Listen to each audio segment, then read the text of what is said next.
ఆంధ్రప్రదేశ్ మాజీ ముఖ్యమంత్రి వైఎస్ జగన్మోహన్ రెడ్డి హైకోర్టుకి వెళ్లి మరి తనకి జెడ్ ప్లస్ కేటగిరీ కావచ్చు, గతంలో వచ్చినటువంటి 700 మంది, అంటే అందులో చాలా మంది ప్రైవేట్ వ్యక్తులు కూడా ఉన్నారు సెక్యూరిటీ. గతంలో ప్రభుత్వం ఇచ్చినటువంటి, అంటే జూన్ 4వ తారీఖు వరకు ఇచ్చినటువంటి సెక్యూరిటీ తనకు ఖచ్చితంగా ఇవ్వాలని, తన మీద ఇప్పటికే కోడికత్తి కేసు, అప్పుడు ఒక అటెంప్ట్ మర్డర్ కావచ్చు, లేకపోతే మొన్న పడినటువంటి రాయి విషయంలో విజయవాడలో ఏదైతే ప్రచారం చేస్తున్నారో సీఎం గా ఉన్నప్పుడు ఓపెన్ టాప్ రోడ్ షోలో అప్పుడు జరిగినటువంటి రాయి దాడి కావచ్చు, ఈ రెండింటిని చూపించి దాంతో పాటు తెలుగుదేశం పార్టీకి సంబంధించినటువంటి శ్రేణులు కూడా, అంటే ముఖ్య నాయకులు కూడా తనని చంపాలంటూ మాట్లాడిన వ్యాఖ్యలు ఇవన్నీ కూడా ఆన్ ఏ హోల్ తెర మీదకి తీసుకొచ్చి తనని చంపబోతున్నారు అంటూ జగన్మోహన్ రెడ్డి చేసినటువంటి పిటిషన్ ఏదైతే ఉందో అది రెండు తెలుగు రాష్ట్రాల్లో డిస్కషన్ పాయింట్ గా మారింది. ఇంకో పక్క తెలుగుదేశం పార్టీ మీడియాలో, సపోర్టివ్ మీడియాలో, ఇంకో పక్క వైసీపీ సపోర్టివ్ మీడియా, రెండు ప్రాంతాల్లో కూడా ఇది ఒక పాయింట్ ఆఫ్ డిస్కషన్ గా మారుతుంది. ఎక్కువ మంది గురించి మాట్లాడుకుంటున్నారు. అయితే నాకు పర్సనల్ గా అనిపించింది ఏంటంటే, ఇప్పుడు చంద్రబాబు నాయుడు కావచ్చు, ఇదే చంద్రబాబు నాయుడు వేసున్నా సరే ఈ పిటిషన్ అలాగే చెప్తాను నేను.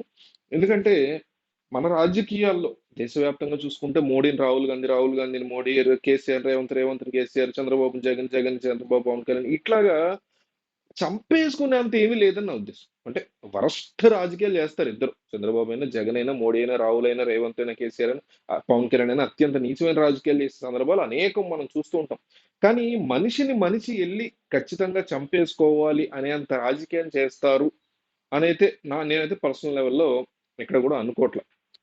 కానీ ఈయన ఇట్లా ఎందుకు చేస్తున్నారు ఆయనకే తెలియాలి. నా ఉద్దేశంలో అయితే ఆయనకే తెలియాలి. బట్ తెలుగుదేశం పార్టీ మీడియా ఇదంతా ఒక డ్రామా అని, ఈ డ్రామా వెనక ఉన్నటువంటి ఉద్దేశం ఇదే అంటూ ఒక కీలకమైనటువంటి పాయింట్ తీసుకొచ్చింది. నేను ఆ పాయింట్‌తో ఏకీభవించను గానీ, తెలుగుదేశం పార్టీ మీడియా ఇది డ్రామా అని ఎందుకంటుంది, దీని వెనక ఉన్నటువంటి కథ వాళ్ళు చెప్తుంది ఏంటంటే, ఫస్ట్ నుంచి చూసుకుంటే వైఎస్ రాజశేఖర రెడ్డి చనిపోయినటువంటి తర్వాత రిలయన్స్ వాళ్ళ వల్ల ఇది జరిగిందనేటువంటి ఒక పుకారు సృష్టించడం కావచ్చు, ఖచ్చితంగా సృష్టించారు వైసీపీ వాళ్ళు.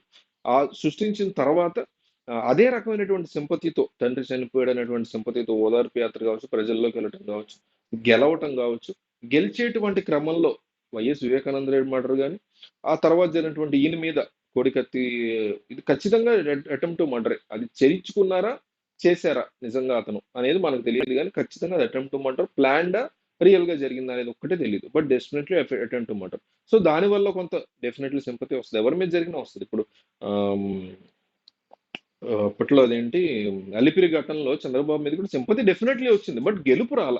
గెలిచే అంత సింపతి రాకపోయి ఉండొచ్చు, బట్ డెఫినెట్లీ అప్పట్లో కూడా సింపతి. అప్పుడు కూడా ఇట్లాగే ఆయనే వేయించుకున్నారు బాంబు అన్నారు, అట్లాగే ఇప్పుడు కోడికత్తి కూడా ఈయనే పొడిపించుకున్నారు అన్న రకరకాల మాటలు అనేవి డెఫినెట్లీ వస్తూ ఉంటాయి. సో ఇప్పుడు జగన్మోహన్ రెడ్డి విషయంలో టీడీపీ అంటున్న మాట ఏంటంటే, జగన్ ఎంత గట్టిగా పోరాటం చేస్తోంది ప్రతిపక్ష హోదా కోసం, ఇంకో దానికోసం తన కార్యకర్తలను చంపుతున్నారనో కోర్టుకి వెళితే అదో లెక్క. కార్యకర్తల కోసం అసలు ఆయన వెళ్ళలేదు, అది వేరే విషయం. బట్ ప్రతిపక్ష హోదా కోసం ఆయన కోర్టుకు వెళ్ళారు.